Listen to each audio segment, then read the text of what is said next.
Hello everyone, welcome to पढ़ लिया। दोस्तों, अभी तक हम लोगों ने आरसीसी का ऑलमोस्ट जो है 90 से 95% हम लोग सिलेबस कवर कर चुके हैं।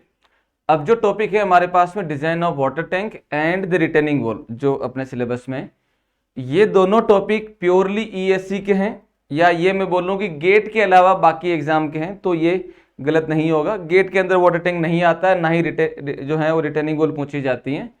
सो will cover this topic from the ESC point of view, because gate के अंदर ये नहीं है।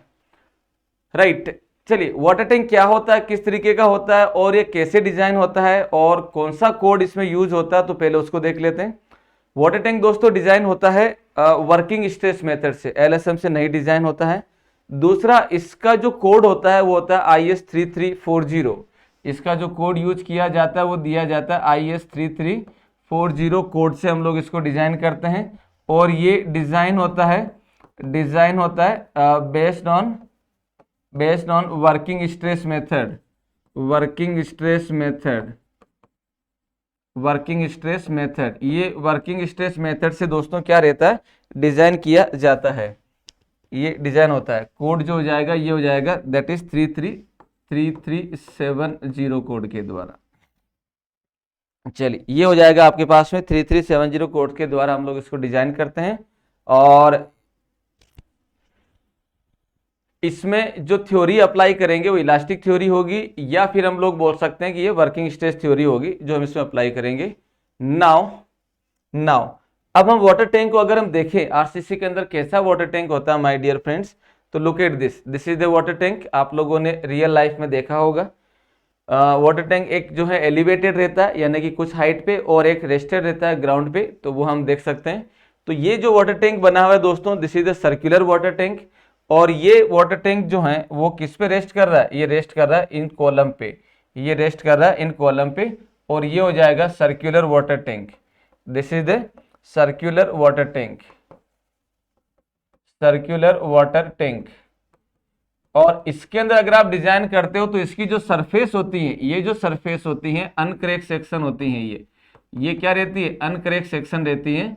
इसमें हम किसी भी तरह का क्रैक्स अलाउ नहीं करते हैं। ऑब्वियस सी बात है, जहाँ पे हमें कोई भी लिक्विड स्टोर करना रहता है तो दोस्तों हम क्या बोलते हैं, वहाँ पे किसी भी तरह का क्रैक नहीं होना चाहिए, अदरवाइज उस क्रैक से वाटर जो है पास होके पूरे सेक्शन को डिस्टोर कर सकता है। तो ये वाटर टैंक अनक्रैक सेक्शन होते हैं। This is another water tank, आपने देखा होगा जनरली जैसे विलेजेस वगैरह में, या इवन जो है सिटीज के अंदर भी वाटर को स्टोर करके फिर हम जो पाइपलाइन लगा के सारे बाकी कॉलोनी में डिस्ट्रीब्यूट किया जाता है। So this is the water tank also. इसमें अगर आप देखते हो तो ये कॉलम है, और ये वाला जो पार्ट रहता है इनको हम लोग बोलते हैं स्टीफनर, और ये स्टीफनर दिए जाते हैं ताकि इसके और इसके बीच का प्रॉपर जॉइंट मेंटेन रह सके और हायर बेंडिंग मोमेंट रजिस्ट कर सके। ये जो है ये बीम्स होती हैं, और इन बीम का पर्पज होता है इस कॉलम की बकलिंग को रोकना। चूंकि कॉलम की हाइट बहुत ज्यादा है, डायमेंशन बहुत कम है, तो ये बहुत ज्यादा सिलेंडर सेक्शन होता है और क्विकली फेल हो सकता है। तो इसको प्रिवेंट करने के लिए हम क्या करते हैं, बीच के अंदर जो है बीम्स प्रोवाइड करते हैं।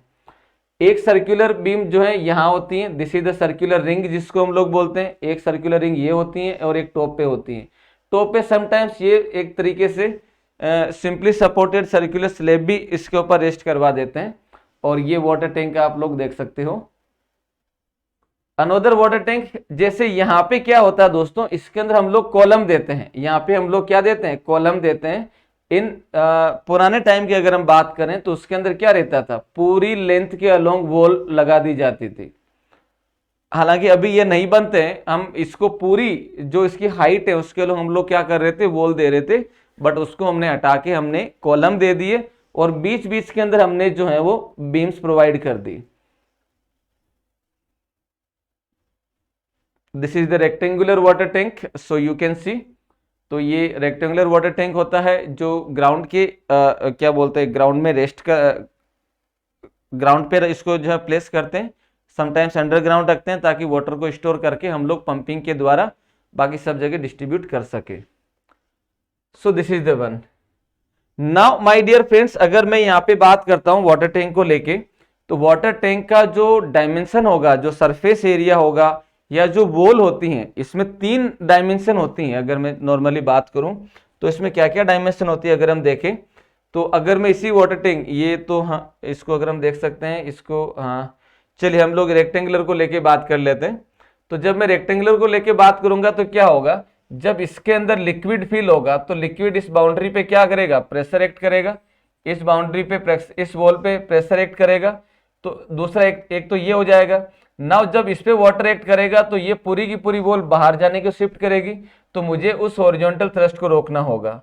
तो मैं यहाँ पे क्लियरली जानता हूं कि जब वाटर फिल होगा तो सबसे ज्यादा इसका जो प्रेशर डायग्राम बनेगा वो प्रेशर डायग्राम बनेगा कुछ ऐसा, और इसका रिजल्टेंट होगा यहाँ पे, इसका रिजल्टेंट होगा यहाँ पे।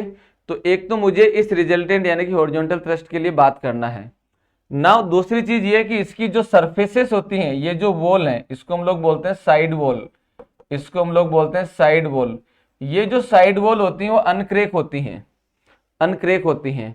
तो मुझे इसको अनक्रेक सेक्शन की तरह डिजाइन करना है। मतलब मुझे देखना है कि भाई इधर की साइड भी स्टील लगेगा और इधर की साइड भी रेनफोर्समेंट लगेगा, दोनों साइड इसमें क्या लगेगा, रेनफोर्समेंट लगेगा। तो वो आपको इसमें देखना होगा। तो यहां पे अगर मैं बात करता हूं दोस्तों तो क्या हो जाएगा, आरसीसी जो रिटेनिंग आरसीसी वाटर टैंक जो होता है ये हो जाएगा, water tank is design as uncrack section, design as uncrack section, design as uncrack section. और ये जो हो जाएगा दोस्तों क्या होगा, वाटर टैंक जो डिजाइन होता है वो अनक्रेक सेक्शन की तरह डिजाइन होता है। पहली चीज तो ये। दूसरी चीज क्या हो जाएगा, इसका मतलब ये रहा कि हम लोग क्रैकिंग अलाउड नहीं करते हैं। It means no cracking is allowed in water tank. हम लोग वाटर टैंक के अंदर क्रैकिंग अलाउ नहीं करते हैं। ये इसका मतलब ये हो गया, इसका मतलब ये हो गया कि हम लोग जो है वो क्रैकिंग अलाउ नहीं करते हैं। व्हाट डज इट मीन, इसका मतलब ये रहा कि भाई हमारे पास में जो वॉल में टेंसाइल स्ट्रेस आई है ड्यू टू बेंडिंग, वो tensile stresses with in the limit रहनी चाहिए। इसका मतलब क्या रहा, इसका मतलब ये रहा कि भाई tensile stress develop in the concrete must be with in the limit. तो इसका मतलब हम लोग लिख सकते हैं tensile stress develop in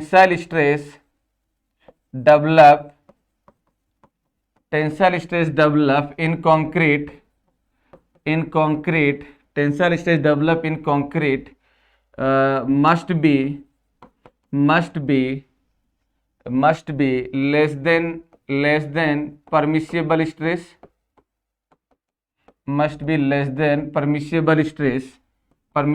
stress, given in IS 333370 part 3 के अंदर दे रखा है ये। तो इसके अंदर जो भी टेंसाइल स्ट्रेस दे रखी है दोस्तों उससे लेस रहना चाहिए। अगर लेस है इसका मतलब हमने जो सेक्शन डिजाइन किया दैट इज ओके, और अगर ज्यादा हो जाती हैं तो क्रैक अपीयर हो जाएगा और सेक्शन फेल माना जाएगा। तो माय डियर फ्रेंड्स, अब IS 3370 के करस्पॉन्डिंग सेक्शन में कौन सी टेंसाइल स्ट्रेसेस आ रही हैं वो हम बात कर लेते हैं। तो permissible stress in concrete in tension relating to the resistance against cracking को रोकने के लिए अगर हम टेंसाइल स्ट्रेस देखें कंक्रीट में कितनी आ रही है तो वो हो जाएगी कुछ ऐसे। और ये आपके पास में जो वैल्यू होगी वो वैल्यू कितनी हो जाएगी, ये हो जाएगी this is in direct tension and ये हो जाएगा बेंडिंग टेंशन। और ये आपको वैल्यू देखना है, ये डायरेक्ट टेंशन के लिए है और ये बेंडिंग टेंशन के लिए है, जो आपको क्या रखना है, ध्यान रखना है। क्लियर है? चलिए, तो ये तो हो गया नेक्स्ट पॉइंट जो हम लोग इसमें बात कर रहे थे, this is the point. Now इसके अंदर हम लोग जो है मॉड्यूलर रेशियो यूज करेंगे। मॉड्यूलर रेशियो जो होता है दोस्तों वो मॉड्यूलर रेशियो हो जाएगा M एस पर IS 456, एस पर IS 456 2000। तो मॉड्यूलर रेशियो जो दिया जाता है वो दिया जाएगा 280/3 sigma CBC। What is the sigma CBC? तो ये हो जाएगा permissible stress in concrete, permissible permissible stress in concrete in bending compression, bending compression के अंदर कंक्रीट में कितनी स्ट्रेस आ रही है, वो हो जाएगा सिग्मा सीबीसी। वो क्या हो जाएगा, सिग्मा सीबीसी। सिंपल है। चलिए, तो ये आपको ध्यान रखना है। नेक्स्ट हम लोग बोलते हैं कि भाई वाटर टैंक जो डिजाइन किया जाता है वो डिजाइन किया जाता है एडिक्वेट रेजिस्टेंस अगेंस्ट क्रैकिंग। एडिक्वेंस अगर इसको हम देखें तो नेक्स्ट पॉइंट हो जाएगा हमारे पास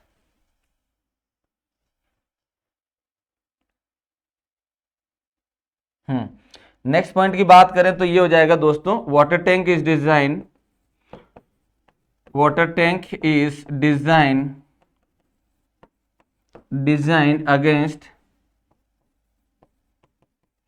against adequate strength.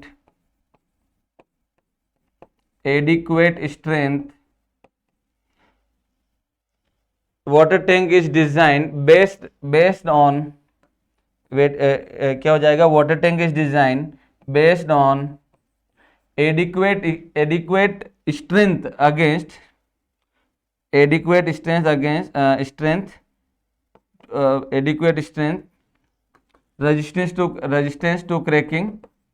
Resistance to cracking.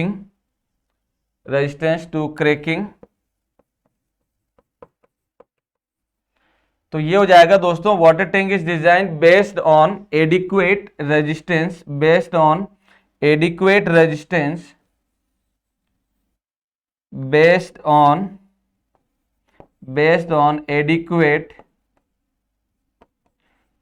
Resistance to cracking and strength. यानी कि इसमें क्रैकिंग के लिए भी प्रॉपर रेजिस्टेंस होना चाहिए और स्ट्रेंथ भी होनी चाहिए। और ये चीज अक्सर एग्जाम में पूछी जाती है कि जब आप वाटर टैंक को डिजाइन करते हैं तब वाटर टैंक के अंदर क्या क्या पैरामीटर होता है वो आपको देखना होगा। क्लियर है। सो ये आपने जो वैल्यू लिखा है वो क्रैकिंग के लिए वैल्यू लिखा है। स्ट्रेंथ के लिए जो वैल्यू है यानी कि कंक्रीट में सिग्मा सीबीसी कितना होगा और कंक्रीट में सिग्मा सीसी कितना होगा, वो वैल्यू हम लोग IS 456 से लेते हैं। क्लियर है। और क्रैकिंग के लिए जो वैल्यू है हम लोग यहां से लेंगे। और ये हमने स्ट्रेसेस देखी है कंक्रीट के लिए और ये स्ट्रेसेस हो जाएगी स्टील के लिए। These are permissible stress in steel, जो आप लोग कंक्रीट के अंदर यूज करते हैं, जो आप कंक्रीट में यूज करते हैं। चलिए, अब यहाँ पे अगर हम बात करें दोस्तों वाटर टैंक के लिए, तो वाटर टैंक के अंदर हम लोगों ने ये बोला था कि भाई ये जो है WSM पे बेस रहता है और ये WSM से डिजाइन होता है। दूसरा, मिनिमम ग्रेड ऑफ कंक्रीट जो इसमें हम लेंगे, मिनिमम ग्रेड ऑफ कंक्रीट जो हम इसमें लेंगे वो हो जाएगा M40। इसके लिए अगर हम देखें तो मिनिमम ग्रेड ऑफ कंक्रीट अगर हम बात करें तो ये हो जाएगा दिस इज द M30। अगर हम बात करें दोस्तों तो वाटर टैंक जो है जनरली अगर हम बात करें दोस्तों तो वाटर टैंक जो रहता है उसके लिए अगर कैपेसिटी 50 मीटर क्यूब से कम है तो हम लोग M25 grade of concrete use करेंगे। बट जनरली हम लोग बात करते हैं M30 को लेके, तो उसको लिख सकते हैं if water tank capacity is less, if water tank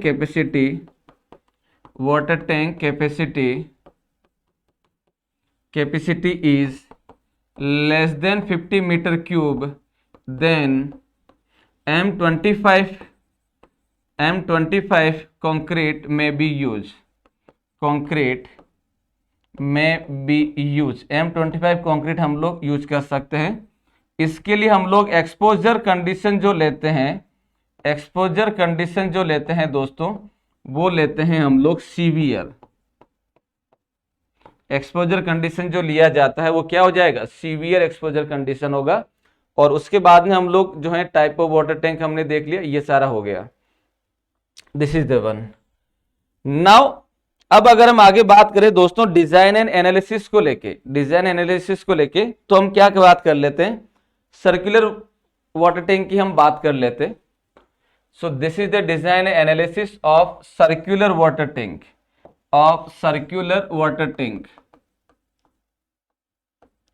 circular circular water tank के लिए हमें क्या करना है दोस्तों, डिजाइन करना है।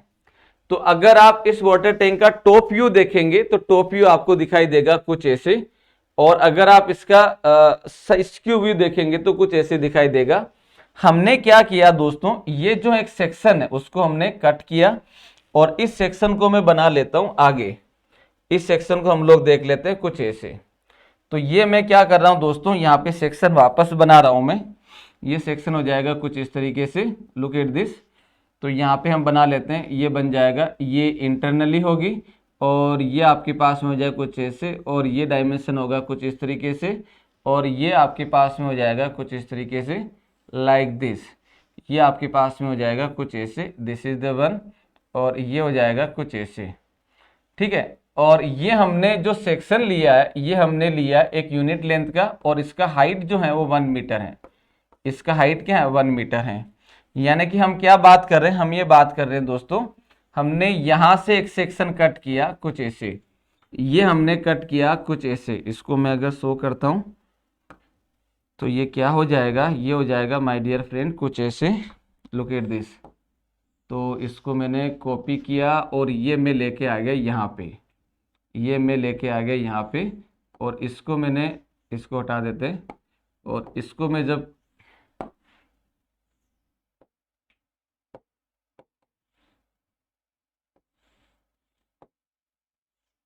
इसको कॉपी करके हम लोग ले आते हैं यहाँ पे, look at this.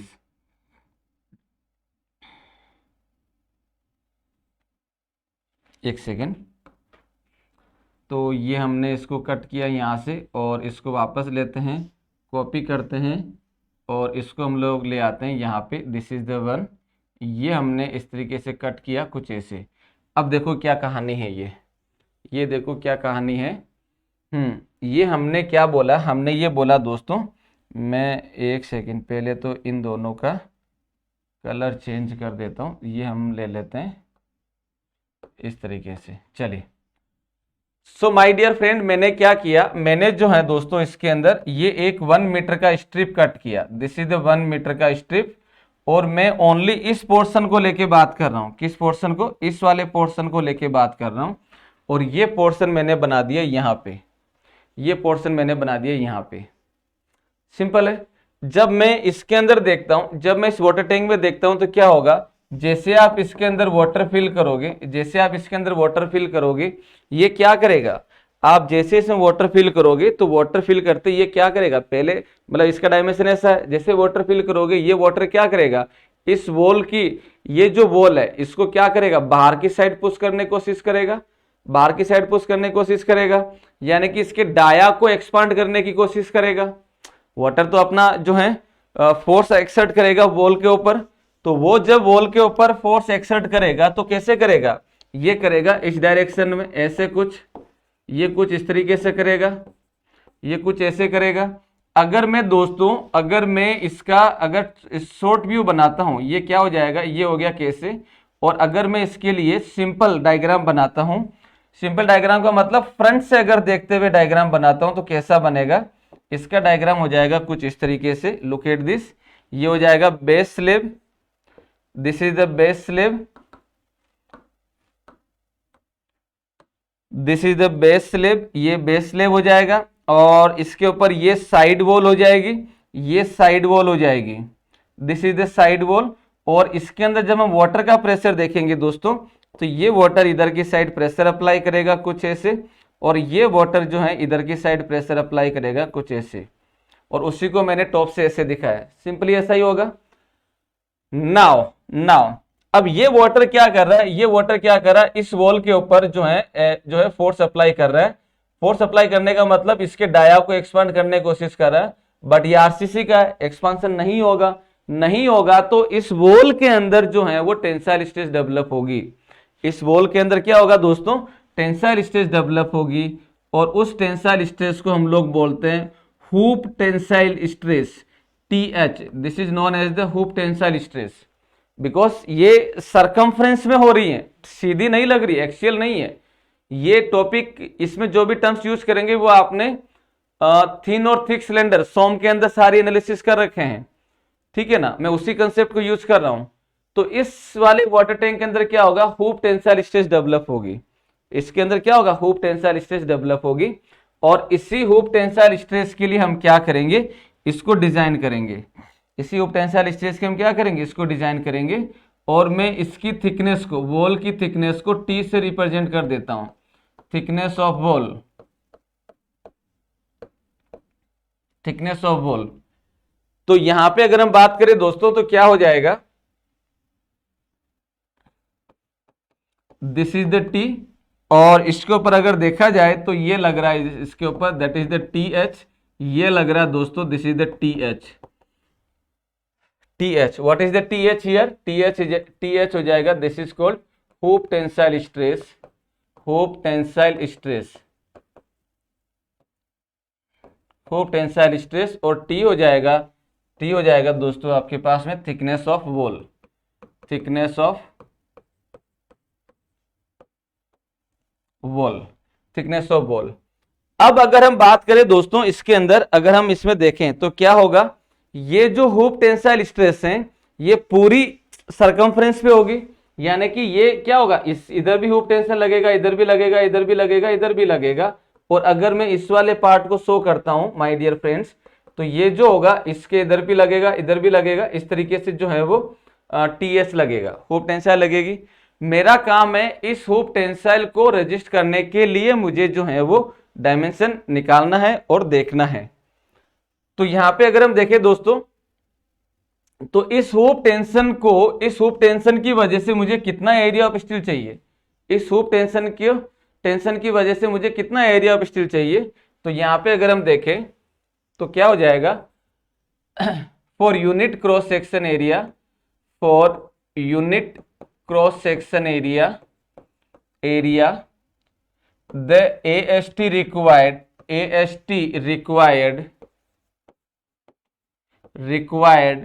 to transfer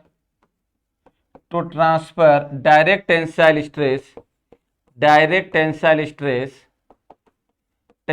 stress, जिसको मैं बोल रहा हूं हूप टेंशन TH इज कितना हो जाएगा, ये हो जाएगा आपके पास में AST is equal to TH upon FST, TH upon FST। ये आ जाएगा एरिया ऑफ स्टील, किसके लिए, ये आ जाएगा हमारे पास इसके लिए। अब ये FST क्या है, FST हो जाएगा that is permissible stress in steel, permissible stress in steel, stress in steel, यानी कि रेनफोर्समेंट के लिए आपको क्या करना है, परमिसिबल स्ट्रेस हो जाएगा। और इसका वैल्यू कितना है, इसका वैल्यू हो जाएगा दोस्तों, this is the one. Mild steel के लिए हम लोग 115 और HYSD स्टील के लिए हम लोग 130 लेते हैं। सो FST का वैल्यू कितना हो जाएगा, ये हो जाएगा MS बार के लिए हो जाएगा 130 मेगा पास्कल, एंड HYSD बार के लिए हो जाएगा 130 मेगा पास्कल। ये हो जाएगा आपके पास में कितना वैल्यू दे रहा है, 115 और 130। सो दिस वैल्यू इज 115 और 130, 115 और 130 मेगा पास्कल, 130 मेगा पास्कल। चलिए, तो ये दोस्तों आपने क्या करा, इस हूप टेंशन की वजह से कितना एरिया ऑफ स्टील चाहिए वो आपने कैलकुलेट कर लिया, अब हम ये बोलते हैं कि भाई कंक्रीट में कितनी स्ट्रेस आ रही है वो भी हम कैलकुलेट कर लेते हैं। तो नाउ स्ट्रेस इन कंक्रीट कितना होगा वो हम देख लेते हैं, स्ट्रेस इन कंक्रीट कितना होगा वो हम लोग देख लेते हैं क्या हो जाएगा। तो स्ट्रेस इन कंक्रीट हो जाएगा, स्ट्रेस इन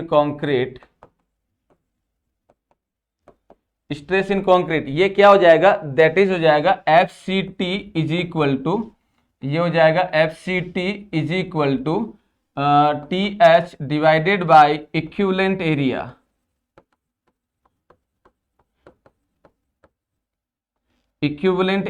ऑफ कंक्रीट, तो ये आपको क्या लिखना होगा दोस्तों, इक्विवेलेंट एरिया ऑफ कंक्रीट जो है वो लिखना होगा। तो ये कैसे लिखा जाएगा, FCT is equal to that is TH लिख दो, या P फोर्स लिख दो, टोटल जो रिजल्टेंट लोड लग रहा है, रिजल्टेंट लोड लगेगा हमारे पास में दिस वन। आप इसको लेके भी कर सकते हैं, अगर आप यूनिट के लिए लेके कर रहे हैं तो उसको लेके भी कर सकते हैं, दोनों का वैल्यू हम लोग सेम मान के चल रहे हैं। तो यहाँ पे आप T और P में से कुछ भी लिख सकते हो। अगर आप P लिखोगे तो पूरा एरिया लेना होगा, अगर आप TS लिखते हो तो यूनिट एरिया लेना होगा। So it is up to you. चलिए, तो इक्विवेलेंट एरिया लिखेंगे तो इक्विवेलेंट एरिया क्या हो जाएगा, this is the B into D. अगर मैं देखता हूं तो मेरे पास B इंटू डी विड्थ और ये हो जाएगा depth, what is the B और व्हाट इज द D। तो B और D की अगर हम बात करें तो ये क्या होगा, यहाँ पे हो जाएगा मेरे पास अब मैं क्या कर रहा हूं, मैं कंक्रीट में स्ट्रेस मेजर कर रहा हूं, तो कंक्रीट के अंदर क्या लिख रहा हूं मैं, कंक्रीट के लिख रहा हूं कुछ ऐसे, ये हमने कलर यूज कर लिया दिस वन। मैं यहाँ पे कोई भी एक सेक्शन ले रहा हूं, दिस इज द वन, और मैंने ये सेक्शन लिया कुछ ऐसे, ये हमारे पास बन गया कुछ इस तरीके से। तो हम जो है इस वाले पोर्शन को उठा के लिख रहे हैं, इस वाले पोर्शन को उठा के मैं इधर लिख रहा हूं, हियर इट इज। तो ये मैंने सेक्शन बनाया कुछ ऐसे, ये हो गया हमारे पास में सेक्शन बन गया कुछ इस तरीके से, हियर इट इज। और ये हो गया हमारे पास में कुछ ऐसे, और ये हो जाएगा दोस्तों दिस इज द बी और दिस इज द डी, और इसमें AST लगा हुआ है, इसमें AST लगा हुआ है जो भी अभी आपने कैलकुलेट किया है। तो अब देखिए, जब मैं इसको B से डिनोट कर रहा हूं और लास्ट वाले कंसेप्ट में मैंने इसको T से डिनोट किया है, तो ये नोटेशन में जो है आप चाहो तो मैं इसको B और T दोनों लिख रहा हूं, तो आप यहां पे T इंटू डी भी लिख सकते हैं। क्लियर है? प्लस अब देखो ये B इंटू डी लिखा था मैंने दोस्तों, तब क्या लिखा था, B इंटू डी लिखा था, तब मैंने लिखा था इसके अंदर कि भाई पूरा एरिया है, दिस इज द पूरा एरिया। बट हमें करना क्या है, हमें जो है इसके अंदर इस स्टील को हटा के इक्विवेलेंट कंक्रीट लगाना है, तो वो इक्विवेलेंट कंक्रीट हो जाएगा आपके पास में M-1 into AST, M-1 into AST। कैसे लिखा गया पता है सबको? तो मैं क्या कर रहा हूं, देखो वापस इसका एरिया इक्विवेलेंट एरिया लिख देता हूं। ए इक्विवेलेंट क्या होगा, ए इक्विवेलेंट हो जाएगा total area B into D, total area B into D. जो मैंने स्टील को हटाई है, स्टील को हटाई है, हटा के कंक्रीट लगाई, तो कितना कंक्रीट लगाऊंगा, M into AST, M into AST। ये आपके पास में ये वाला पूरा एरिया, और ये क्या है, इस पूरे एरिया के ऊपर, इस पूरे एरिया के ऊपर आपने क्या किया, आपने क्या किया, इस तरीके से बाहर कंक्रीट लगा दी, ये आपने बाहर कंक्रीट लगा दी, ये उसका एरिया है। यहां पे पूरी जगह कंक्रीट मान रहे हो और ये बाहर वाली कंक्रीट है, तो माय डियर फ्रेंड आपको क्या करना पड़ेगा, जब बाहर कंक्रीट लगा दी तो इन बार को हटाओ, इन बार को हटाओ, तो हटाओगे कितना एरिया माइनस होगा, -AST। तो यही चीज मैंने वहां पे लिखी है, और ये हम WSM में देख चुके हैं अच्छे से, ये हम लोग WSM में देख चुके हैं। सो दैट्स व्हाई मैंने उसको सीधा सीधा उधर लिख दिया था ताकि आपको बना रहे, बट मैं इसको सेंटेंस को तो लिख ही देता हूं। इक्विवेलेंट एरिया हो जाएगा A इक्विवेलेंट हो जाएगा B into D plus M into AST minus AST, और उसी को हमने उठा के यहाँ लिखा है। और ये जो आपके पास में FCT आया है, that must be less than equal to FCT permissible। ये किससे लेस रहना चाहिए, FCT परमिसिबल से लेस रहना चाहिए। और ये गिवन है, given in IS 3370 part third, ये पार्ट थर्ड में आपको गिवन है, ठीक है। तो अब यहां पे मेरे पास पॉइंट क्या रह गया दोस्तों, एक मैंने कंक्रीट में स्ट्रेस निकाल ली, एक मैंने स्टील में स्ट्रेस निकाल ली, और दोनों को सेव कर दिया। अगर ऐसा करता हूं माय डियर फ्रेंड्स, तो मैं ये मान के चलूंगा कि भाई हमारे पास में जो सेक्शन है, जो मेंबर है, वो सफिशिएंट है और लोड को ट्रांसफर कर सकते हैं। अभी तक मैंने इसके अंदर ओनली रेनफोर्समेंट और स्ट्रेसेस इन स्टील और कंक्रीट को लेके बात करी है। लेकिन मैं क्या चाहता हूं, मैं ये चाहता हूं दोस्तों कि भाई मुझे डायमेंशन ऑफ मेंबर भी मिले, यानी कि थिकनेस ऑफ मेंबर मिले। डाया तो मुझे पता रहता है, तो थिकनेस ऑफ मेंबर कैसे निकालेंगे? तो दोस्तों थिकनेस ऑफ मेंबर निकालने के दो तरीके हैं। पहला तरीका तो सामने यही लिखा है, लुक एट दिस, पहला तरीका तो सामने यही लिखा है। मैं अगर थिकनेस निकालना चाहूं तो क्या लिखूं भाई, कंडीशन क्या कहती है कि FCT must be less than equal to FCT permissible. तो मैं इसमें क्या करूं, इस बी की जगह टी लिख देता हूं और इसको अननोन कर देता हूं। टी इस इक्वेशन, ये वैल्यू न्यूमेरिकल है और पता है, और इसके अंदर सब पता है मुझे, ओनली एक्सेप्ट टी। तो एक टी मेरे पास में यहां से निकल आएगा कि भाई हमने कंक्रीट को सेफ रखते हुए हमने वैल्यू निकाली, दैट इज द टी, और वो टी आ जाएगा thickness of the wall, thickness of the wall. और उस थिकनेस के अंदर हम क्या करेंगे, एरिया ऑफ स्टील प्रोवाइड कर देंगे जो हम लोग कैलकुलेट किए हैं। एक तरीका तो ये जिसके अंदर हम लोग परमिसिबल स्ट्रेस को मेंटेन रखते हुए, यानी कि कोड जो कह रहा है उसको लेके हम बात कर लेते हैं। एक दूसरा तरीका जिसके अंदर हम लोग जो है बेसिक फॉर्मुलेशन को यूज करते हुए निकालते हैं, बेसिक फॉर्मुलेशन को यूज करते हुए निकालते हैं। मतलब ये है कि भाई हम लोग जो है एक एम्पेरिकल इक्वेशन है उसको लेके हम लोग क्या करते हैं, जो है वो थिकनेस ऑफ वॉल कैलकुलेट करते हैं। अब वो क्या है और किस तरीके से है, तो उसको देखने से पहले दोस्तों मुझे ये देखना होगा कि भाई इसमें जब रेनफोर्समेंट देते हैं तो माय डियर फ्रेंड्स, कैलकुलेशन से जो स्टील आया है, जो रेनफोर्समेंट आया है हमारे पास में, जो कैलकुलेशन से एरिया ऑफ स्टील आया है, ये एएसटी मिनिमम रेनफोर्समेंट से कम नहीं होना चाहिए। This AST should not less than the minimum AST. तो मिनिमम एएसटी कितना होता है वो हम देख लेते हैं। तो सबसे पहले हम लोग देखते हैं मिनिमम एएसटी। सो ये हो जाएगा आपके पास minimum reinforcement, minimum reinforcement for wall. Wall के लिए हम बात कर रहे हैं, वॉल के लिए हम बात कर रहे हैं। वॉल के अंदर पहली कंडीशन हो जाएगी आपके पास, पहली कंडीशन हो जाएगी if thickness of wall, if thickness of wall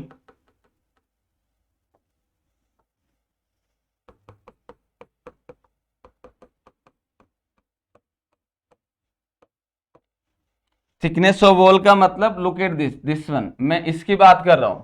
ये जो थिकनेस है, अगर थिकनेस ऑफ वॉल 100 mm से लेस है, अगर थिकनेस ऑफ वॉल 100 mm से लेस है, wall less than 100 mm, less than 100 mm, तब उस केस में एएसटी मिनिमम दिया जाएगा, एएसटी मिनिमम दिया जाएगा, that is 0.3% of total gross area, 0.3% of gross cross sectional area, cross sectional area ये दिया जाएगा।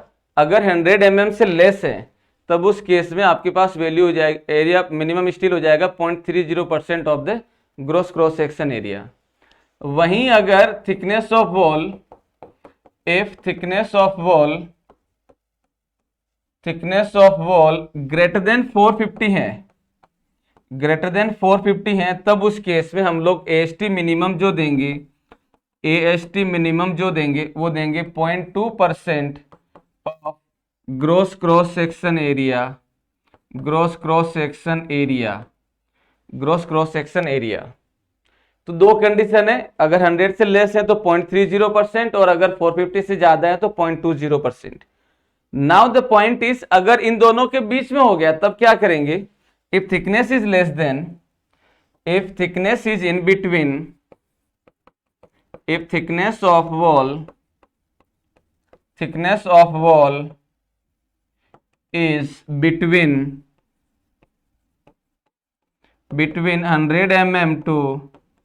100 mm to 450 mm, देन तब हम क्या करेंगे, तब इंटरपोलेशन से वैल्यू निकालेंगे। Then determine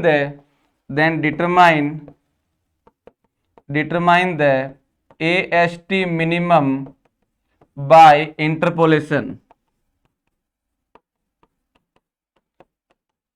AST minimum by interpolation. Interpolation से आपको क्या करना है दोस्तों, वैल्यू निकालना है। कैसे निकालेंगे, तो सीधी सी बात है भाई, ये वैल्यू आपको दे रखा है 100 और 100 के करस्पॉन्डिंग है 0.30 और ये है 450 और इसके करस्पॉन्डिंग है 0.20। आपको जो भी टी का वैल्यू दे रखा है उसके रिस्पेक्ट में यहां से वैल्यू कैलकुलेट कर लीजिए अकॉर्डिंगली। सिंपल।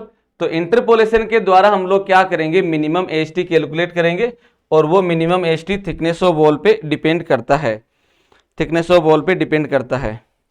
क्लियर। तो अगर यहां पे ये जो हो गया कुछ ऐसे, अब हम बात कर लेते हैं, जैसे मान लीजिए मैंने आपको दे दिया, फॉर एग्जांपल मैंने आपको दे दिया थिकनेस ऑफ वॉल 300 है, कुछ भी दे लेते हैं, और मैं आपसे पूछता हूं कि भाई AST मिनिमम कितना होगा। मैंने आपको क्या दे दिया, एग्जांपल अगर हम देखें, if thickness of wall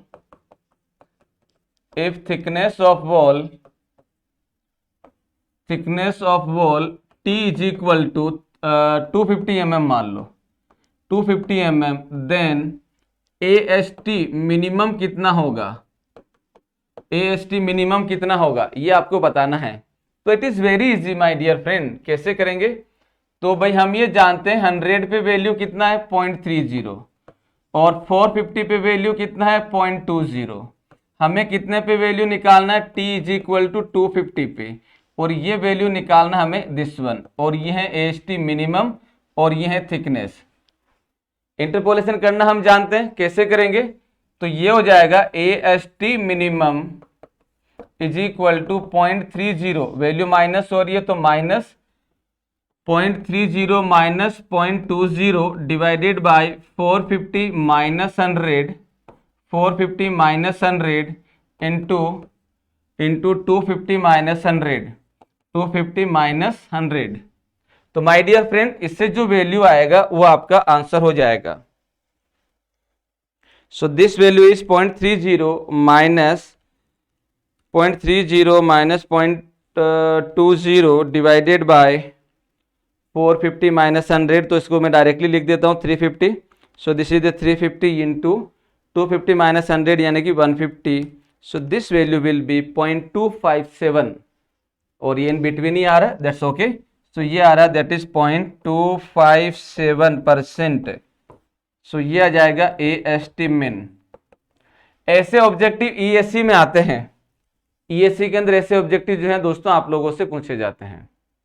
so this is the AST minimum के करस्पॉन्डिंग जो है आपको ध्यान रखना है। क्लियर।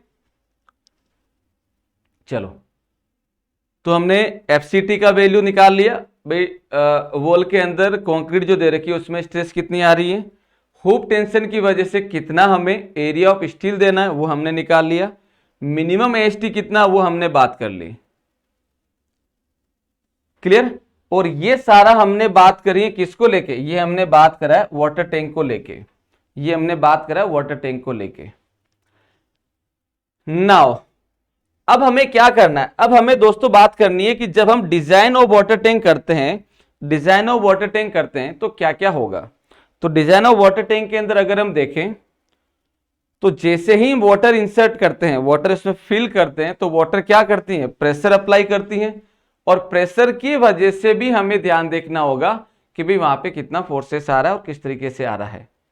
तो अगर मैं design of circular water tank की बात करता हूं तो क्या होगा, तो सबसे पहले तो आप लोग ये सोचिए कि भाई जब ये वाटर टैंक दे रखा है, आपने जैसे इसके अंदर वाटर फिल किया, आप मुझे ये बताइए सबसे ज्यादा जो प्रेशर लगा है वो कहां लगा है, सबसे ज्यादा प्रेशर कहां लगा है, तो सबसे ज्यादा प्रेशर कहां लगा है, बॉटम पे लगा है। अगर मैं इसकी हाइट h मान दूं तो यहाँ पे सबसे ज्यादा प्रेशर कितना होगा, ग्राउंड पे होगा, बेस, ग्राउंड का मतलब बेस पे होगा, कितना होगा गामा W इंटू एच, सबसे ज्यादा प्रेशर कहां होगा, यही होगा।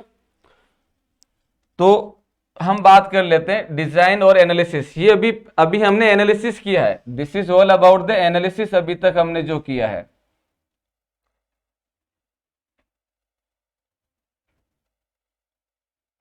चलिए, तो फॉर वाटर टैंक अगर हम देखें तो क्या हो जाएगा,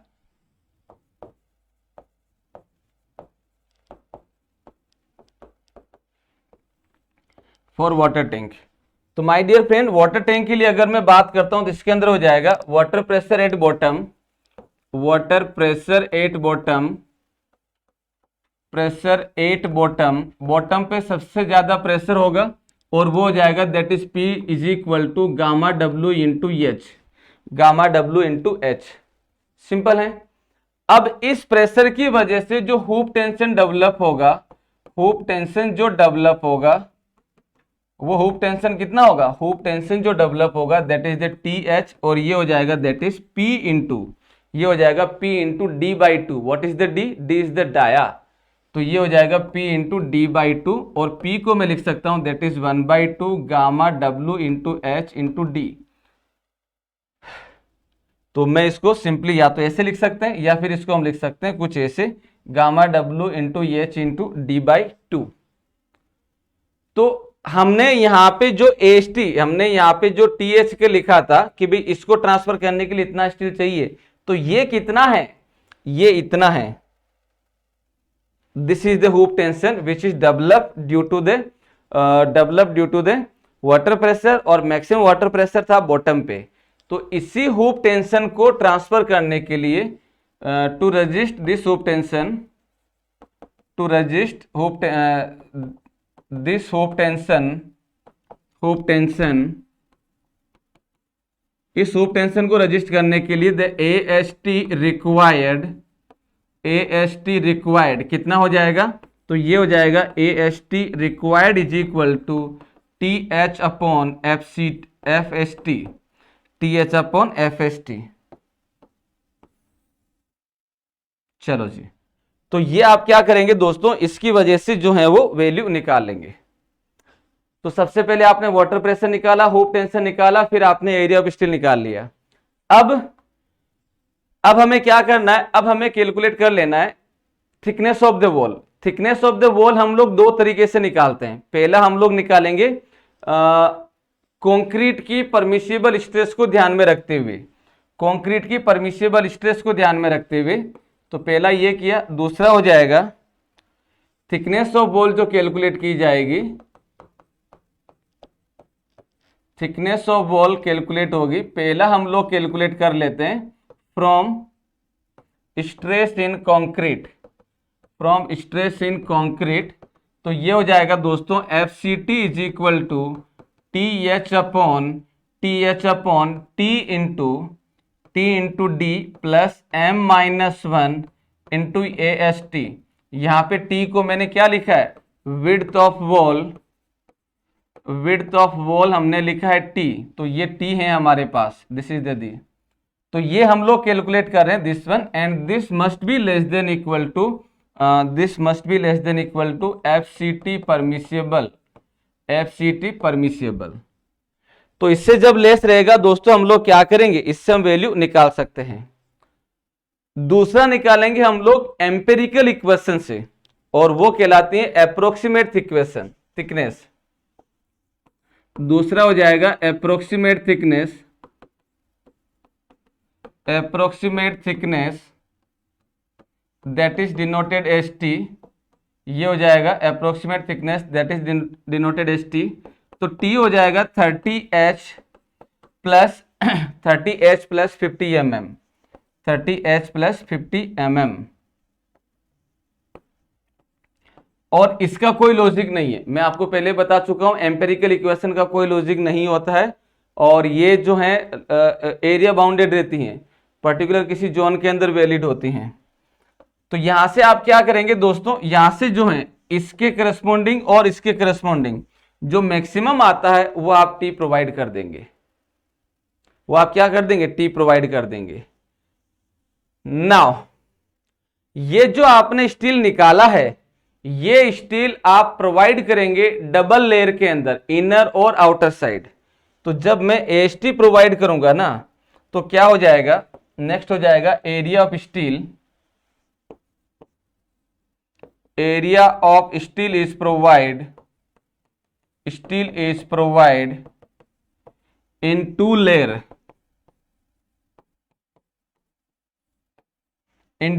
दो लेयर में हम लोग AST प्रोवाइड करेंगे। कैसे, तो जैसे मान लीजिए आपके पास में ये वाटर टैंक बना है, ये वाटर टैंक है और ये वाटर टैंक है, ध्यान से देखना। और इस वाटर टैंक के अंदर हमारे पास दोस्तों एक लेयर तो होगी ये वाली, यानी कि यहाँ पे हम लोग दे रहे हैं कुछ ऐसे, दिस इज द वन, और एक लेयर होगी ये वाली, हियर इट इज, इस तरीके से। और इसका पिक्चर आप देख सकते हैं कुछ ऐसे, लुक एट दिस। एक लेयर जो लगी है वो देखो अंदर की साइड लगी, ये रही, ये अंदर की साइड लगी है और एक लेयर लगी है देखो ये बाहर की साइड। तो 2 लेयर के अंदर हम लोग क्या देंगे, रेनफोर्समेंट देंगे हम। ये हमने रेनफोर्समेंट दिया है, किसको ध्यान में रखते, ये हमने रेनफोर्समेंट दिया है जो हमने एएसटी निकाला था, AST is equal to TH upon FST से। अब हम जो मिनिमम स्टील दे रहे हैं वो मिनिमम स्टील जो है हम लोग प्रोवाइड करेंगे सर्कुलर रिंग में, और वो भी दिया जाएगा 2 लेयर के अंदर, इनर और आउटर। वो कैसे होगा उसको अगर हम देखें तो ये हो जाएगा कुछ ऐसे। इनर और आउटर के लिए अगर मैं बात करता हूं तो ये हो जाएगा इनर के अंदर कुछ ऐसे, और ये लेयर हो जाएगी आउटर वाली इस तरीके से, सिंपल। तो माय डियर फ्रेंड्स, इसमें जो है एएसटी आप देंगे कुछ ऐसे, और ये देखिए कुछ इस तरीके से। Now look at this. तो इसमें अगर आप देखोगे दोस्तों तो इसमें क्या सीन हो रहा है, इसके अंदर देखिए कैसा हो रहा है, ये आउटर लेयर होगी और ये इनर लेयर होगी, ये इनर लेयर होगी। ठीक इसके साथ साथ अगर मैं देख रहा हूं तो ये आपको दिख रहा होगा, ये अंदर वाली बार है और ये बार है आउटर वाली। Look at this. अगर मैं इसका क्रॉस सेक्शन व्यू कट करता हूं तो क्रॉस सेक्शन व्यू में क्या दिखाई देगा, क्रॉस सेक्शन व्यू में मुझे दिखाई देगा एक लेयर ऐसे। मैं इसका सेक्शन कट करके यही शो कर रहा हूं। ये है आपके पास, ये कौन सी लाइन है, ये लाइन है बाहर वाली, ये लाइन है आपके पास में दिस वन, आउटर और इनर सर्कुलर वाली है ये। और इसके